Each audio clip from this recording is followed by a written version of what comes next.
نحمده ونصلي ونسلم على رسوله الكريم اعوذ بالله من الشیطان الرجیم بسم اللہ الرحمن الرحیم بل هو قرآن مجید فی لوح محفوظ صدق اللہ مولانا العظیم وصدق رسولہ النبی الکریم الامین صلاۃ والسلام علیک یا سیدی یا رسول اللہ وعلی آلک وصحابک یا سیدی یا حبیب اللہ۔ ناظرین السلام علیکم ورحمۃ اللہ وبرکاتہ۔ وہ قرآن پاک جسے اللہ نے لوح خاص میں محفوظ فرمایا تھا، اس کے نزول سے پہلے پھر اہتمام یہ فرمایا انا نحن نزلنا الذکر وانا لہ لحافظون، بے شک ہم اس کے نازل کرنے والے ہیں۔ اس ذکر کو، قرآن کے اس نور کو ہم نے نازل کیا ہے، ہم اس کے نازل کرنے والے ہیں اور اس کی حفاظت بھی ہم ہی کریں گے۔ اس کے نزول سے پہلے یہ لوح خاص میں محفوظ تھا، اور ظاہر ہے وہاں نہ کسی کی نظر جا سکتی ہوگی، نہ کسی کی عقل جا سکتی ہوگی، نہ کسی کا علم جا سکتا ہوگا، نہ کسی کا فہم جا سکتا ہوگا۔ تو قرآن محفوظ تھا، محفوظ ہے، وہاں اس کی حفاظت کا انداز یہ تھا کہ وہ ایک خاص مقام تھا، وہ ایک خاص تختی تھی جس میں اس کو محفوظ کیا گیا تھا۔ لیکن جب اس کو نازل کرنے کا وقت آیا تو اس کے لیے اہتمام کیا کیا گیا؟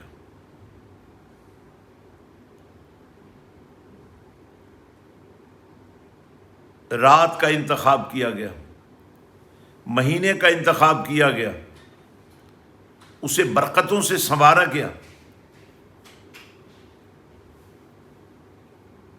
رحمتوں کی برسات کی گئی۔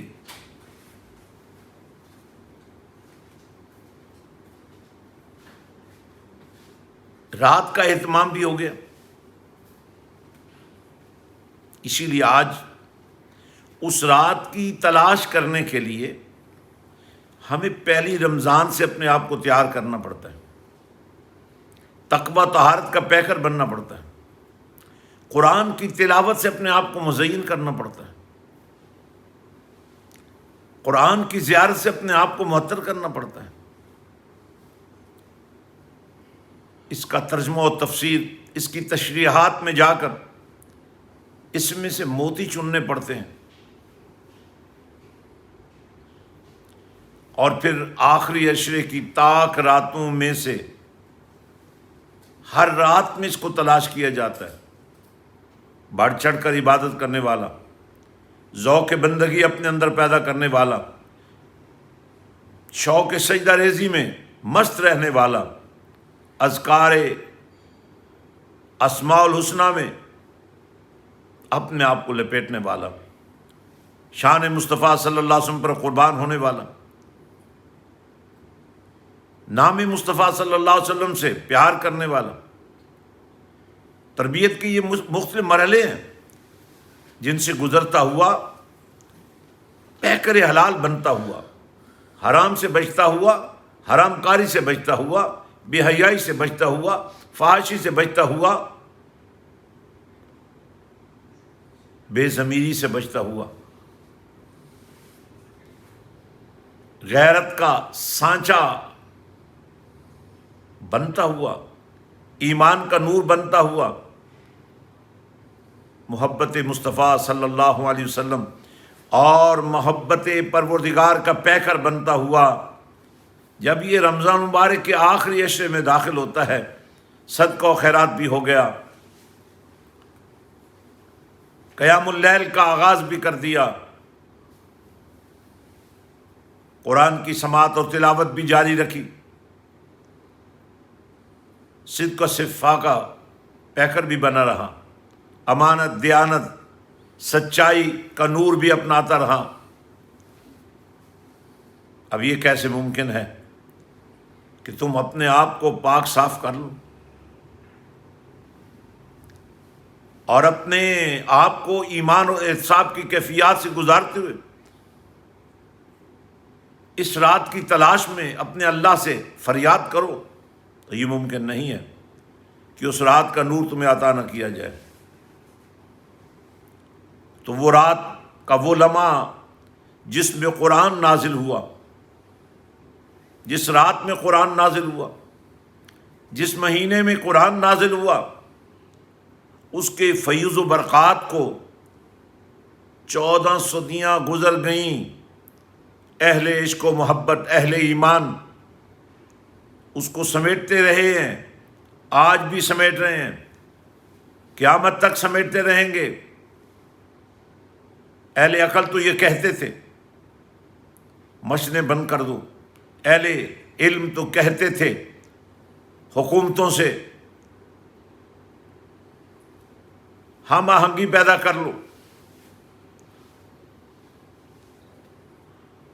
اہل صحافت تو یہی کہتے تھے کہ دنیا کا ساتھ دو۔ دنیا والے کہتے تھے تم مسلمانوں نے اگر اجتماعی زندگی چھوڑ کر انفرادی زندگی کا راستہ اختیار نہ کیا تو پوری دنیا کو لے ڈوبو گے۔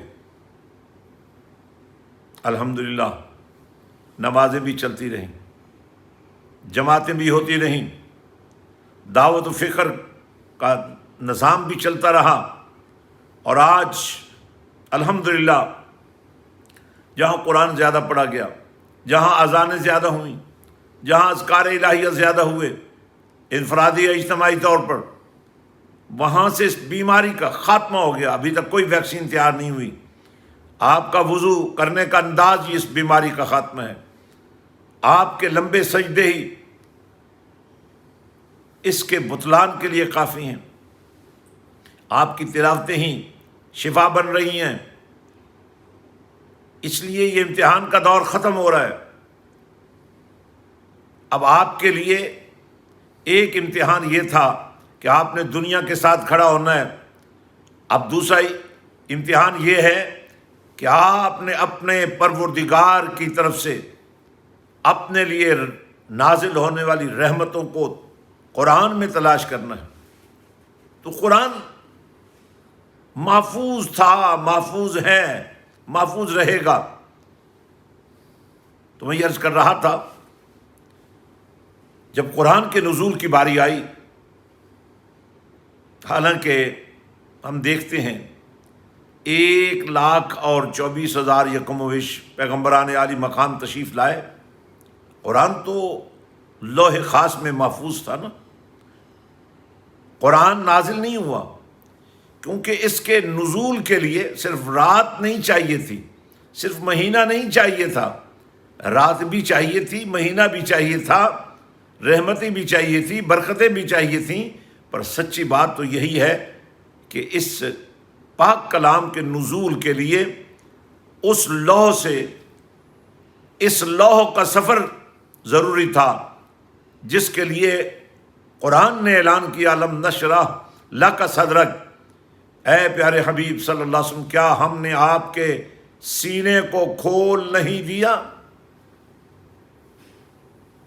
منکروں کے لیے، باغیوں کے لیے، غداروں کے لیے، زبان درازوں کے لیے،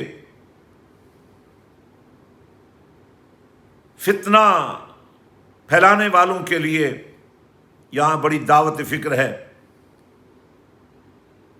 تم لاکھ فتنے پھیلاتے رہو، یہ فتنے پھیلانا بھی ابلیسیت کی ایک شکل ہے، لیکن یاد رکھو اللہ جب کسی بات کا ارادہ کر لیتا ہے تو بڑے سے بڑا طوفان،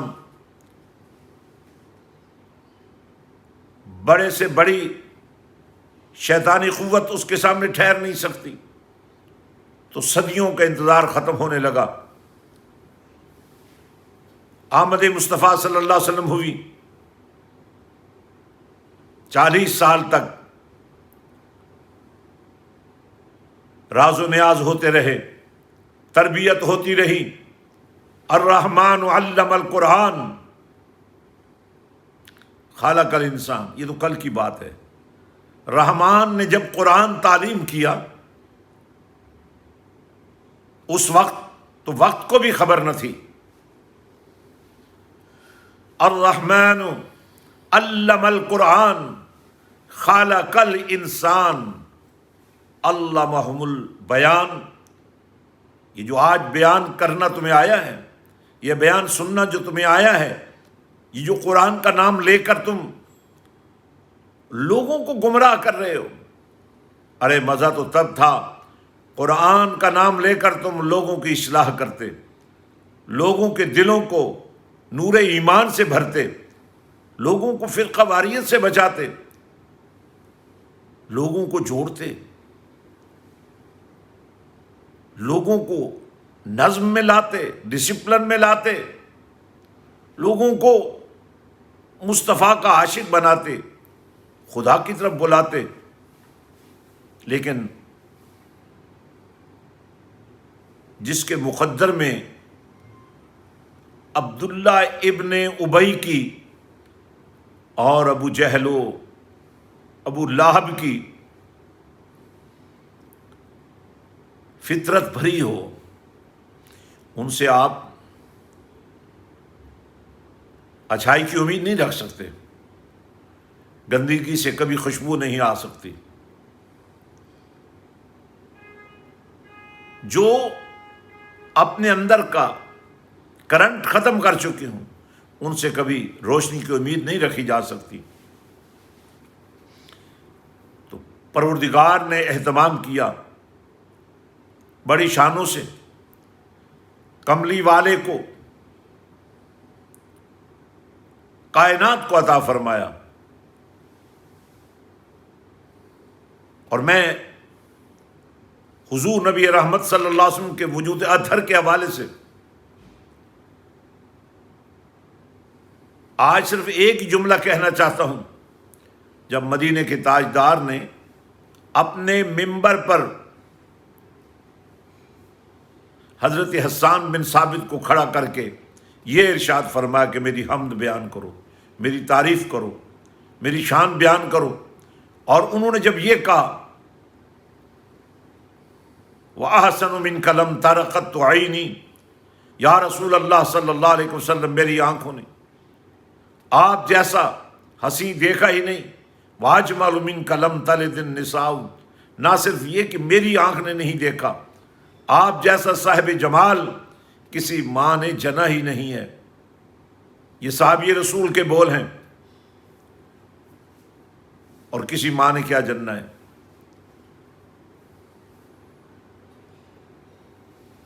اے اللہ کے حبیب صلی اللہ علیہ وسلم، آپ کی تو شان والا کا یہ عالم ہے، خلقت مبرأ من کل عیب، آپ کی تخلیق میں کوئی عیب نہیں رہنے دیا گیا، آپ کی بناوٹ میں، آپ کی سجاوٹ میں، آپ کی آمد میں، آپ کے جلووں میں، آپ کی صورت میں، آپ کی سیرت میں، آپ کے کردار میں، آپ کے اخلاق میں، آپ کے علم میں کوئی خامی نہیں رکھی گئی۔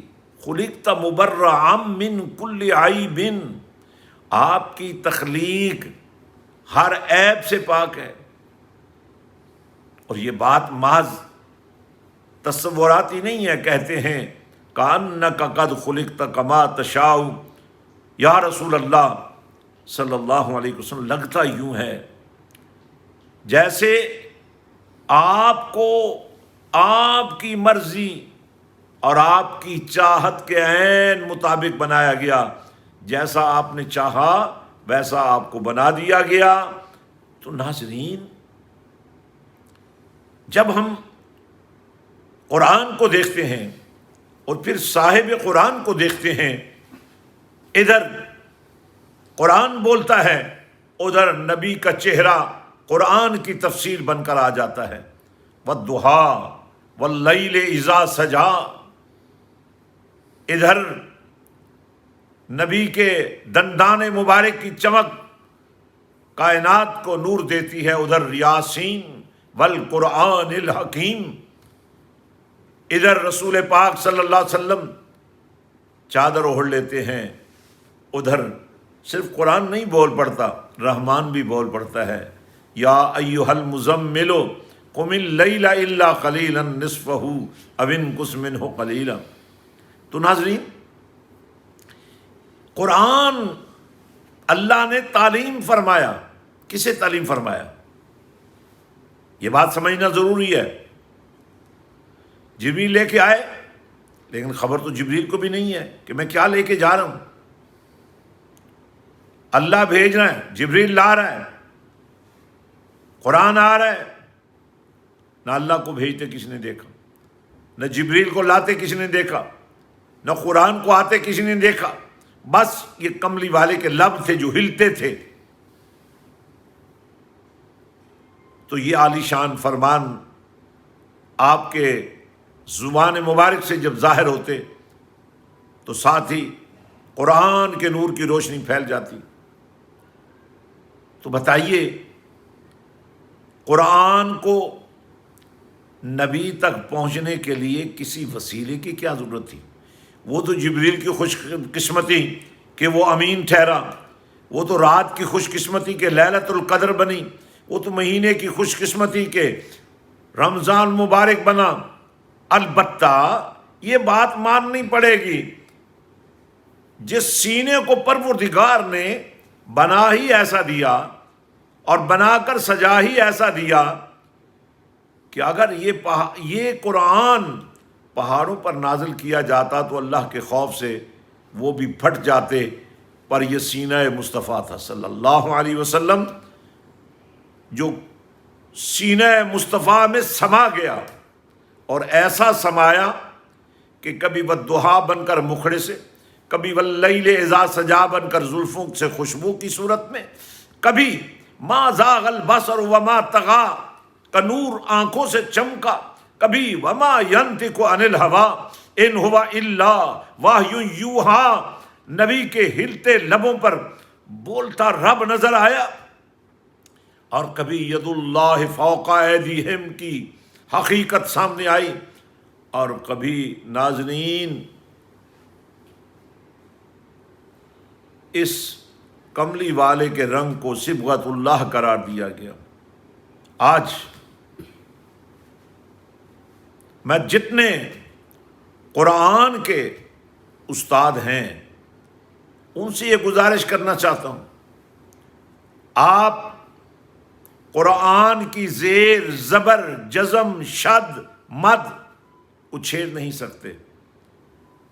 اس کے ترجمے میں بھی، اس کی تشریحات میں بھی، اس کی تفسیر میں بھی، اس کی کمنٹری میں بھی، اس کی انٹرپریٹیشن میں بھی آپ کی کوئی حیثیت نہیں ہے، آپ کو اپنی رائے دینے کا کوئی حق نہیں ہے، آپ کو اپنی طرف سے کوئی بات کرنے کی اجازت نہیں ہے۔ قرآن سے غداری کرنے والا، قرآن کی عظمت پر اپنی گندگی کا داغ لگانے والا دنیا میں رسوا ہوگا، قبر میں بھی پکڑا جائے گا اور حشر میں بھی شرمندہ ہوگا۔ ناظرین، تو میں یہ عرض کر رہا تھا، بل ہوا قرآن مجید فی لوح محفوظ۔ اب ولادت مصطفیٰ کی گھڑیاں آ گئیں، اس پر میں لمبی چوڑی گفتگو نہیں کروں گا، اتنی بات عرض کروں گا، یہ نام محمد صلی اللہ علیہ وسلم جو قرآن ہے، قرآن میں محفوظ ہے۔ تاریخ انسانیت اٹھا کر دیکھ لیجئے، آمد مصطفیٰ صلی اللہ علیہ وسلم سے پہلے اس نام کا کہیں استعمال نظر نہیں آتا، اس لیے کہ ہر آنے والا کوئی نہ کوئی خامی، کوئی نہ کوئی عیب، کوئی نہ کوئی کمی، کوئی نہ کوئی کمزوری اس میں ہو سکتی ہے، لیکن اس آنے والے میں اللہ نے نہ بنانے میں کمی رکھی ہے، نہ اس کے تشریف لانے میں کوئی خامی رکھی ہے۔ یہ نام اسی کو زیب دیتا تھا، یہ اسی کے شایان شان تھا۔ لیکن ذرا پوچھئے نا، اگر یہ نام قرآن میں تھا اور قرآن لوح محفوظ میں تھا تو یہ نام دنیا والوں کے پاس کیسے پہنچا؟ اس نام کو پہنچانے والوں کی شان کو نہ سمجھنے والوں، تمہارے فتووں کا رخ ان ہستیوں کی طرف ہے۔ بدبختو، جن ہستیوں نے محمد مصطفیٰ صلی اللہ علیہ وسلم کے نور کو باذن اللہ، آپ سیدنا عبد المطلب کو دیکھیں، آپ شان عبداللہ پاک کو دیکھو، شان سیدہ آمنہ کو دیکھو، یہ نوروں کے محافظ ہیں۔ ان کے بارے میں تمہاری زبانوں پر کنٹرول نہیں رہا، تمہارے اسلام اور کفر کا فیصلہ اپنے لیے بچا کے رکھو۔ یہ وہ نور ہیں جو پاک وجودوں سے ہوتا ہوا دھرتی پر نمودار ہوا۔ کاش ایسے غیرت مند حکمران ہوتے جو ایسی زبانوں کو کاٹ دیتے جو رسول اللہ صلی اللہ علیہ وسلم کے وقار کو گھٹانے میں لگی ہوئی ہیں۔ حضور نبی رحمت صلی اللہ علیہ وسلم کا نام لے کر، آپ کی سیرت کو عنوان بنا کر، آپ کے کردار کو عنوان بنا کر، آپ کے اخلاق کو عنوان بنا کر، آپ کی ذات کو عنوان بنا کر، آپ کی شریعت کو عنوان بنا کر حضور نبی رحمت صلی اللہ علیہ وسلم کی شان گھٹاتے پھرتے ہیں۔ موت موت موت، ایک موت کا ان پر جن مسلط ہو چکا ہے، ایسی موت جس نے ان کی غیرت کو مار دیا ہے۔ کیا تمہارے پاس گفتگو کرنے کے لیے کوئی اور نہیں رہا؟ تم اپنی گندی زبانوں سے رسول اللہ صلی اللہ علیہ وسلم کی موت کے بارے میں ذکر کرتے ہو۔ کہاں سے یہ پرمٹ لائے ہو؟ تمہاری حقیقت کیا ہے؟ تمہاری حیثیت کیا ہے؟ اس سوشل میڈیا کی دیگر کوتاہیوں اور غلطیوں میں ایک سب سے بڑی غلطی یہ ہو رہی ہے کہ جو اہل ایمان ہے، اہل اسلام ہے، وہ خاموش ہیں۔ آپ کو کسی سوال کا جواب دینے کی ضرورت نہیں ہے، آپ کو کسی کے ساتھ بحث اور مناظرہ کرنے کی ضرورت نہیں ہے۔ آپ کو رسول اللہ صلی اللہ علیہ وسلم کے وقار پر پہرا دینا ہے، آپ کو رسول اللہ صلی اللہ علیہ وسلم کے کردار پر پہرا دینا ہے، آپ کو رسول اللہ صلی اللہ علیہ وسلم کے اخلاق پر پہرا دینا ہے، آپ کو رسول اللہ کی ذات پر پہرا دینا ہے، آپ کو رسول اللہ صلی اللہ علیہ وسلم کی محبت کو محفوظ کرنا ہے، آپ کو رسول رحمت کی رحمت للعالمین کے بارے میں شکوک و شبہات پھیلانے والوں کے خلاف کھڑا ہونا ہے۔ ناظرین، قرآن آ گیا، سمجھ نہیں آ رہا، جبریل تو بارگاہ مصطفیٰ میں لے آیا۔ یہ ایک بڑا طویل مضمون ہے، انشاءاللہ اس پر گفتگو ہم جاری رکھیں گے، لیکن آج کی گفتگو میں سمیٹتے ہوئے یہ عرض کرنا چاہتا ہوں، قرآن کو سمجھنے کے لیے دیکھیں، جب دعوت اسلام پورے حجاز میں پھیل گئی تو کل کے دشمن آج کے دوست بن گئے، کل کے کافر آج مسلمان ہو گئے۔ جب کوئی کلمہ پڑھ لیتا ہے تو اس کی نیت پر شک نہیں کیا جا سکتا، لیکن تاریخ گواہ ہے اس دور کے کافروں نے جنہوں نے قافلہ رسول صلی اللہ علیہ وسلم کو روکا تھا، ظلم و ستم کے پہاڑ توڑے تھے، ان میں سے بہت سارے لوگ حالات کو دیکھ کر مسلمان تو ہو گئے، لیکن اسلام کے خلاف سازشوں سے باز نہ آئے۔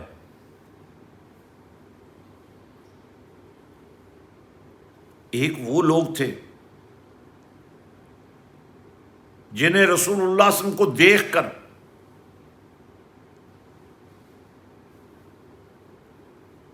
ان کے کردار کو دیکھ کر، ان کی زندگی کو دیکھ کر اندر سے دل سے ماننا نصیب نہیں ہوا۔ یہ کیٹیگریز آج بھی موجود ہیں۔ ایک وہ جنہوں نے مان لیا، جب مان لیا تو مان لیا، پھر یہی کیفیت ان کی پیدا ہو گئی، اے تن میرا چشمہ ہوئے میں مرشد ویکھ نہ رجا ہوں۔ یہ کوئی قصہ کہانی نہیں ہے۔ غار ثور کی وہ رات جب سانپ ڈستا رہا صدیق اکبر کو اور وہ پاؤں ہٹائے بغیر نبی کو دیکھتے رہے، اے تن میرا چشمہ ہوئے میں مرشد ویکھ نہ رجا ہوں۔ مرشد کملی والا ہو، مرید صدیق اکبر ہو تو پھر پتہ چلتا ہے کہ پیار کیسا ہونا چاہیے۔ سانپ ڈستا رہا، وہ نبی کو دیکھتے رہے۔ ناظرین آئیے نبی سے یہ ربط اور نبی سے یہ رشتہ محبت خود مدینے کے تاجدار نے اپنے غلاموں کو عطا فرمایا ہے۔ قرآن نے اس پر مہر لگائی ہے، النبی اولا بالمؤمنین من انفسہم وازواجہ امہاتہم۔ ویسے ہر نبی بڑی شان والے ہیں، لیکن فرمایا یہ جو نبی ہے، یہ جو نبیوں کا بھی امام ہے، اس نبی کی شان یہ ہے، اس کا اختیار یہ ہے، اس کا وقار یہ ہے کہ اللہ پاک نے اس نبی کو یہ اتھارٹی دے دی ہے کہ یہ مومنوں کو ان کے دلوں سے زیادہ اپنا قرب عطا کر دیتا ہے۔ اور یہ کتنے خوش نصیب لوگ ہیں کہ نبی کی بیویاں ان کی مائیں ہیں۔ تو جو آج بھی ان ماؤں کے بارے میں، ان کی شانوں کے بارے میں کنفیوز ہیں، ویسے سوال تو یہ پیدا ہوتا ہے کہ آپ کو نبی پاک ان کے والدین کے حوالے سے، آپ کے آباء و اجداد کے حوالے سے، آپ کے خاندان کے حوالے سے پرابلم کیا ہے؟ آپ مجھے یہ بتائیے،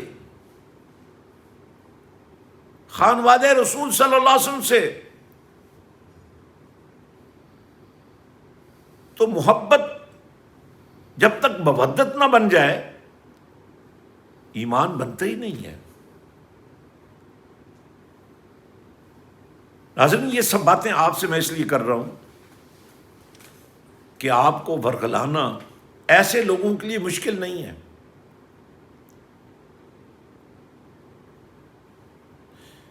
حضرت سلیمان علیہ السلام کی بارگاہ میں پرندے نے شکایت کی کہ میرے ساتھ بڑا ظلم ہوا ہے، ہم جوڑا تھے، اس شکاری نے آ کر میرے ساتھی کو مار دیا۔ شکاری کو بلایا گیا، تم نے ایسا کیوں کیا؟ اس نے کہا جناب آپ کی شریعت میں اگر تو شکار حرام ہے تو بتا دیجیے۔ اس کبوتری نے پتہ ہے کیا کہا؟ اس نے کہا ہے اللہ کے پاک پیغمبر، شکار تو اجازت ہے لیکن یہ شکاری بن کر آئے نا، تو ہم بھی اپنا حفاظت کا بندوبست کر لیں۔ کلمہ بھی پڑھتے ہیں، قرآن بھی پڑھتے ہیں، دعوت و تبلیغ کا کام بھی کرتے ہیں، مفسر بھی کہلاتے ہیں، محدث بھی کہلاتے ہیں، داعی بھی کہلاتے ہیں، مبلغین بھی کہلاتے ہیں، مناظر بھی کہلاتے ہیں۔ کاش یہ کسی عیسائی کے ساتھ مناظرہ کرتے، کاش یہ کسی یہودی کے ساتھ مناظرہ کرتے، کاش یہ کسی ہندو کے ساتھ مناظرہ کرتے، کاش یہ کسی دوسرے مذہب کے لوگوں سے، کسی سائنسی گروہ سے، کسی ابلیسی طائفے سے مناظرے کرتے۔ یہ مسلمانوں سے مناظرے کر رہے ہیں کہ کافر کون ہے اور مسلمان کون ہے۔ آج کی جو میں بنیاد رکھ رہا ہوں، میں اپنے ناظرین سے یہ کہنا چاہتا ہوں کہ آپ آج ایک عہد کریں کہ ہم نے قرآن کو سیکھنا ہے۔ اس کے لیے آپ ہمیں رابطہ کریں، ہم آپ کے لیے ایسا انتظام کر دیں گے کہ انشاءاللہ دنیا کے جس کونے میں بھی ہوں گے آپ کو الف لام میم سے لے کر والناس تک قرآن کے نور سے گزاریں گے انشاءاللہ، احادیث مبارکہ کی تشریحات سے گزاریں گے، آپ کو قرآن تجوید و قرات کے قواعد و ضوابط کے مطابق سیکھنے کا موقع فراہم کیا جائے گا۔ الحمدللہ مرکز حسین تیار ہے، مسجد حسین کا وسیع صحن ہزاروں نوجوانوں کی تربیت کے لیے، ہزاروں بچیوں کی پناہ گاہ کے طور پہ موجود ہے۔ آئیے آگے بڑھیے، قرآن سیکھنے کا ذوق رکھنے والے فوراً رابطہ کریں، ہم آپ کو قرآن کے نور سے گزاریں گے تاکہ آپ کا نام بھی ان لوگوں میں آ جائے۔ حفاظت تو اللہ فرما رہا ہے، اِنَّا نَحْنُ نَزَّلْنَا الذِّكْرَ وَإِنَّا لَهُ لَحَافِظُونَ، لیکن اگر تمہارا بیٹا بیٹی قرآن کو اپنے سینے میں محفوظ کرنے کے لائق ہو گئے تو ان محافظوں میں ان کا نام بھی آ جائے گا جنہوں نے قرآن کی حفاظت کے لیے اپنے سینے پیش کر دیے تھے۔ اور اسی کے نتیجے میں قیامت کے دن جب حافظ قرآن کو یہ کہا جائے گا کہ حافظ قرآن، اے قرآن کو سینے میں محفوظ کرنے والے، تجھے حق دیا جاتا ہے، اگر تمہارے خاندان کا کوئی فرد کسی غلطی اور کوتاہی کی وجہ سے دوزخ میں چلا بھی گیا ہے تو گنتا جا، 10 تک گنتی پوری کر، تمہارے خاندان کے وہ افراد جو دوزخ میں جا بھی چکے ہیں انہیں دوزخ سے نکال کر جنت میں لے جا۔ ناظرین، قرآن کے نور میں اپنی زندگی بسر کیجیے، ذوق پیدا کیجیے، اپنے اندر شوق پیدا کیجیے، اپنے اندر جذبہ پیدا کیجیے، اور آج سے اپنے آپ کو خادم قرآن بنا لیجیے، اور قرآن کے اس نظام کو مزید مضبوط اور مربوط کرنے کے لیے اپنی صلاحیتیں، آپ کے پاس جو تجربات ہیں، ایکسپیرینس آف لائف ہے، آپ کے پاس جو ہنر ہے، آپ کے پاس جو صلاحیت ہے، وہ آپ اس نیٹ ورک کے حوالے کیجئے، مرکز حسین کے حوالے کیجئے، وہ محفوظ ہو جائے گی۔ آپ اپنی اس صلاحیت کو اپنی ذات کے لیے استعمال کرتے کرتے مر گئے تو مر گئے، لیکن یہی آپ کی صلاحیت، یہی آپ کے وسائل، یہی آپ کا مال، یہی آپ کے صدقات، یہی آپ کے مال سے نکلی ہوئی زکوٰۃ جب امت کے یتیموں پر خرچ ہوگی، اور جب امت کی ان بیٹیوں پر جو آج یتیمی کی وجہ سے نئے کپڑے خریدنے سے مجبور ہیں، کل جب ہم انہیں چادر تطہیر کے سائے میں ان بچیوں کو ایسے ساتھ دیں گے، ایسے گھرانوں میں بیاہیں گے کہ ان کے وجود سے جو قرآن کا نور پھوٹے گا، وہ جو آمینہ کے لال نے صدیوں پہلے فرمایا تھا کہ ماں کی گود پہلی دستگاہ ہے، آپ کی بیٹی، آپ کا بیٹا آج قرآن کے حوالے کر دیجئے تاکہ کل جب آپ کا جنازہ اٹھے تو کوئی پیشہ ور امام نہ ڈھونڈنا پڑے، آپ کا اپنا حافظ قرآن وکیل بیٹا، آپ کا اپنا حافظ قرآن ڈاکٹر بیٹا آپ کے نماز جنازہ کی امامت خود کرائے۔ اللہ تعالیٰ ہمیں قرآن پاک کے فیوض و برکات سے نوازے اور قرآن کی روشنی میں زندہ رہنے کی توفیق عطا فرمائے۔ مجھے انتظار رہے گا آپ کے رابطوں کا، آپ ہمت کیجئے، یہ رمضان عہد و پیمان کا مہینہ ہے، یہ رمضان ایثار و وفا کا مہینہ ہے، یہ رمضان صلہ رحمی کا مہینہ ہے، یہ رمضان صدقات کا مہینہ ہے، یہ رمضان عبادات کا مہینہ ہے، یہ رمضان تلاوتوں کا مہینہ ہے، سجدوں کا مہینہ ہے، رب کے قرب کا مہینہ ہے، نبی کے عشق کا مہینہ ہے۔ اللہ تعالیٰ ہمیں اس کے فیوز و برکات سے بہرہ ہونے کی توفیق عطا فرمائے۔ وآخر دعوانا ان الحمدللہ رب۔